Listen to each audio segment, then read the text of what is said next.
Hey guys, this is Tor from TC here, and we're at GuitCon, convention for YouTubers and guitar nerds alike, and I'm here with a prominent example of that species. I'm here with Joe from Guitar Nerds. Thanks so much for coming by here. Thanks very much for having me, Tor. So, can you tell us a little bit about yourself, how you started playing, and Sure, yeah. Well, I was always into like prog bands from a young age, so hence why I think I'd sort of go for more extreme effects now. Yeah. So kind of like King Crimson, Yes, and like a big thing for me that made me realise I wanted to play weird music was the Mars Volta. Oh, yeah. And so kind of from that, I think where I'm from in Brighton, there's a big like math rock, prog rock scene. Lots of bands come out of that area, and so it's very easy to get involved in sort of weird instrumental music. Yeah. And so I've kind of floated around that sort of genre. That era. Yeah. So, did you start wanting to play that when you started playing the bass, or did you kind of graduate towards it? I would love to say that I started being directly sort of with Mars Volta. Yeah, I always went, but no, of course, I think I started in the same way that a lot of people did in kind of punk rock bands. But I think punk and prog have a kind of a lot in common. Yeah. What they don't have in common technically, they have sort of in common in aggression, maybe. Yeah, so. and maybe also in just the experimental side, that it doesn't always have to be pretty. Yeah, exactly. I think that's the fundamental thing. I don't like overproduced or even very well produced stuff. Like as weird and gnarly and slightly out of tune as I can make stuff is cool. So what about the whole gear and pedal thing and all these weird sounds? When did you start kind of getting into that? I mean, I guess that was, I keep citing them as like as a main reason for it, but the Mars Volta, I think, were the first band that I ever saw that had like maybe 2-3 pedal boards around them. Yeah. And that was like, oh man, I can chain that many effects together and sort of it's okay. It's fine. Oh, cool. I'll do that. So, so I think I met a guy called Tim Lawlick-Walters who, until recently, had the most amount of effects on his board of anyone I've ever seen. Yeah. He's slimmed down slightly now. He's starting to get into pedal switches and things, so he's sort of coming down in size. But he used so many effects, and kind of me and him were quite like-minded in that we wanted to make our instruments sound as least like a bass and a guitar as possible. So you do that by stacking as many things on top of it as possible. So you actually do spend time with pedals and just trying to turn multiple on and see what happens. And that's it. I kind of feel like, I'd never want to really build a sound with just one pedal. I'd always want to have sort of 3 or 4 so that everything's offering something different. Yeah. And you can kind of build the sound up.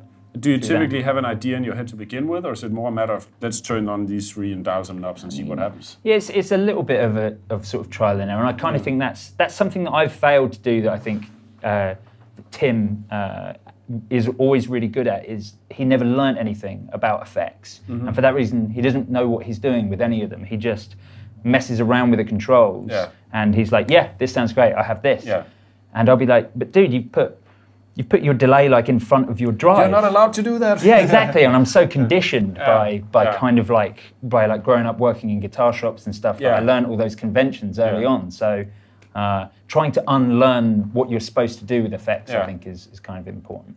So what about Guitar Gods? How did that start? Guitar Nerds. No, sorry. That's all right. Yeah. We're a podcast that started with, we all used to work in the same shop. We all used to work in GAK in Brighton, and it was started by 4 staff members. We used to stay after work and just record us chatting on the podcast, and like people really got involved in it, and it started being downloaded a lot and became sort of a big-ish podcast in that sense. But that was 5-6 years ago, I think now. So. In that time, everyone's gone off to do other things, and because everyone, except for me, I still actually work at that shop as well as the marketing manager there outside of Guitar Nerds. Oh, I didn't realize that. I've been there many a time. It's an amazing shop. Yeah, it's a great shop. Yeah, so I still kind of do both sort of Guitar Nerds and GAK, but because the other 3 all went off to do other jobs. Like one works for Fender, one works for Boss, one works for like a headphone company. Yeah. We decided to keep the podcast going, but obviously it now had to be an independent thing. Yeah. Guitar Nerds became started becoming a bigger podcast because we released every week. You get an hour's free content. You can pay and get an extra half hour, but from that and now we're sort of very proud to be like one of the biggest podcasts in the world for guitar related stuff. Oh, so it's super cool. I love listening to that. Thanks very much, man. Thank you. So what are the plans for the future? Do you have anything cool cooking up?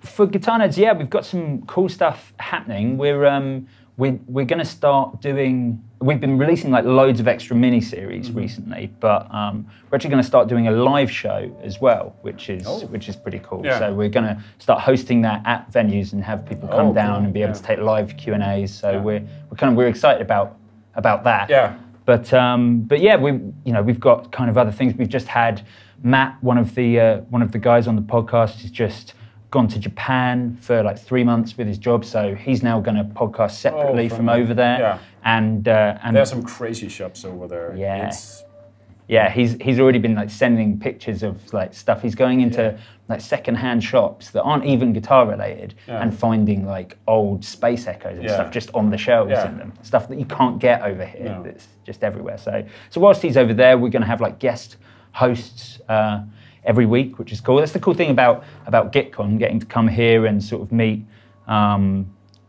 people that we know anyway, but also meet new people who are also YouTubers. So we're hoping to have a few of them on the podcast as well, which is pretty cool.